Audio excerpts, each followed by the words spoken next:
Hey guys, welcome back to the channel. We got a new team of the week and a huge primetime poll we're going to take a look at today. Thank you guys for watching and subscribing as well before we get into the video. And make sure to check out my Twitch channel. Tomorrow night will be Team Build Tuesday on a Thursday. If you don't know what that is, basically it's where any of my subscribers on Twitch can enter into a raffle, and we just start pulling names for 2 straight hours, and we do full in-depth team builds. That'll happen tomorrow night at 9 p.m., so make sure you're around to check that out. All right, guys, let's get into the team of the week for this week. All right, we'll kick things off with 85, Johnny Gaudreau, 5'9" with passing playmaker, has great speed, even at 85 overall. His shot, a little bit left to be desired, but the wrist shot 88 accuracy is not bad. Hand stats all above 90. This actually fits the meta quite well. If you have distributor as well, that's even better, but this is actually a half-decent card. I wish he had a skating synergy, just because every card I wish had a skating synergy, but this isn't bad at all. Passing playmaker is probably the worst stat he could have, though, but not terrible at all, and if you're looking for a fast left-handed winger, this is a good option for any free-to-play team as well. Then we've got the 86, Ryan O'Reilly, still one of the best face-off guys in the game. You have to keep in mind, centers you can kind of give up some speed in return to get that elite face-off rating, because again, that's going to be the most important. Defensively, he's very, very good. 91 defensive awareness, 91 stick checking. Speed's really low at 82 though. Does come with Magician, so he can get his agility up. His shot is at 86. Hand stats are in high 80s. This isn't a bad card at all. This is a really good lower, like third or fourth line penalty kill guy you need to win a face-off you can put out there. This is a good option there, and he won't cost you an awful lot either. Then we've got the 88 Alex Ovechkin. He's slowly creeping up to have, a usable card. I'm not going to lie. The 86 base Ovechkin has been god-awful, and it's not just me who's used him because I have him on my free-to-play team, but it's just a consensus. He's too slow, he's big and sluggish, and his shot isn't making up for it early on in this game. And with the barrage synergy, you're just making his slap shot almost perfect, which is great.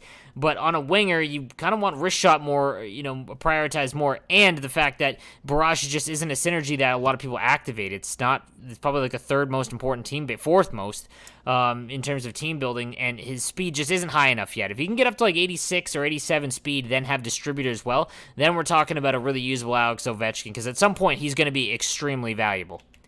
Then we've got the 83, Jacob Silverberg, 86 overall skating, low 80 shots with wingman. This would be a sell for me if I did pack him, as would the Ovechkin, as well. Just not enough to separate him from some of the other options that are right-handed. And we've got the 82, Nick Foligno with the Thief synergy. I mean, if you had a bunch of these centers from the Frosted Flakes event, like Zetterberg and whatnot, that had Thief, and you got this activated, it's not terrible, but 82 faceoffs is still kind of low. As a winger, too. He's 81 speed. This is a hard pass, in my opinion.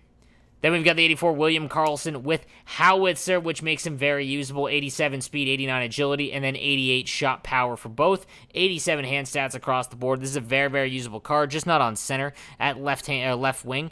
Or left-handed winger. Again, for free-to-play guys that are looking to activate Howitzer, this is a fine card to use and someone that you should go after and target early on.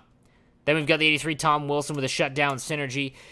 Absolutely elite defensively at 6'4". You're going to be able to get the puck off of anyone in the defensive zone very easily. But the shutdown synergy just isn't going to help, because 81 speed means that he's pretty much useless on offense. Then we've got the 80 Robbie Fabbri. Again, not a lot of value here. His synergy doesn't really help you out. He's 84 speed, which is nice, but his shot is in the low 80s, and his defensive stats are absolutely brutal. It's a pass. Then the 82 Brian Boyle, who's usually a favorite in Hockey Ultimate Team because of how well he plays, how easy he holds on to the puck. And while he has elite, puck handling ability at 90 balance and 6'6", coming with distributor does make him valuable, but he's going to have to play on the wing because his 77 faceoffs isn't high enough, and 82 speed with distributor, not going to do it. This is a hard pass, and he's probably going to cost way more than he's worth because of distributor. Then we've got the 76 Jesper Froden, Roman Cervenka, and Michael Rasmussen. This card actually is usable for lower-end teams. With Howitzer, 87 speed, 88 shot power, 6'6", 220. Elite at bumping people off the puck. This is a card that you might be able to squeak out some value early on in the game.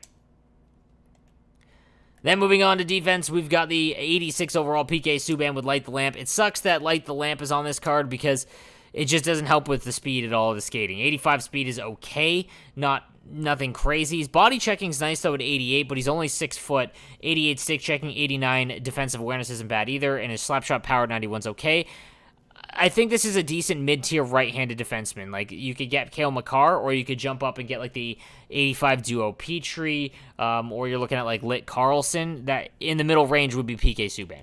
Then we've got the 84 Tony DeAngelo, again, with the Gladiator synergy. Not really useful. 85 speed, it's okay, ho-hum. 5'11", though, he's not going to be able to bump guys off the puck. He's only got 80 body checking.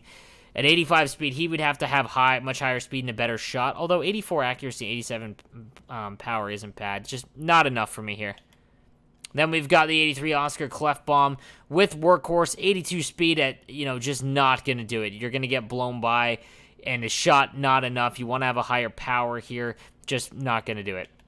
And then we've got the 83 Ivan Provorov with workhorse as well. Same kind of thing. Without a skating synergy, just awfully tough to use. Not worth it, and would be a pass. You got Henry Okiari with balance, and Mikko KOUSA, again, both would be an avoid. And then finally in net, we've got the 87 Braden Holtby with the distributor synergy. Having distributor makes him very valuable. He does have 81 aggression. This could be a decent card. Honestly, his stats kind of line up. His build is really good, and he has distributor. Not a bad card to look out for, in my opinion. Someone that you could use, and if you can't, you can at least put him on the bench. And then the backup is Eric Comrie with Barrage. This is a hard avoid. All right, the last card I want to point out for today is the 88 Jack Eichel with a balance synergy. Balance is just, again, because it doesn't touch speed, it makes it tough, like any skating. Endurance is nice, but it's the least important of all skating stats. Wrist shot power is okay. Puck control and deking, meh, and defensive awareness. Like, this just doesn't touch any important synergy, so you have to assume without it. 89 skating, though, is nice. 89 shot and 90 hand stats, and his defensive stats are decent as well, with body checking 88 and defensive awareness at 87. This is a good card, someone that you could look to grab. I wouldn't pay an awful lot, though, for it. You'd have to see what he's going for in the auction house. I have a feeling he's going to be over 150K, and he is way too much. 200, there is no chance I'm paying that. I would much rather have the right-handed Artemi Panarin rather than this card, so avoid the cost for this one until he drops. All right, guys, that is going to do it for today's Team of the Week. Let me know what you think in the comments section down below. And please subscribe to the YouTube channel for daily NHL content. I'll see you next time.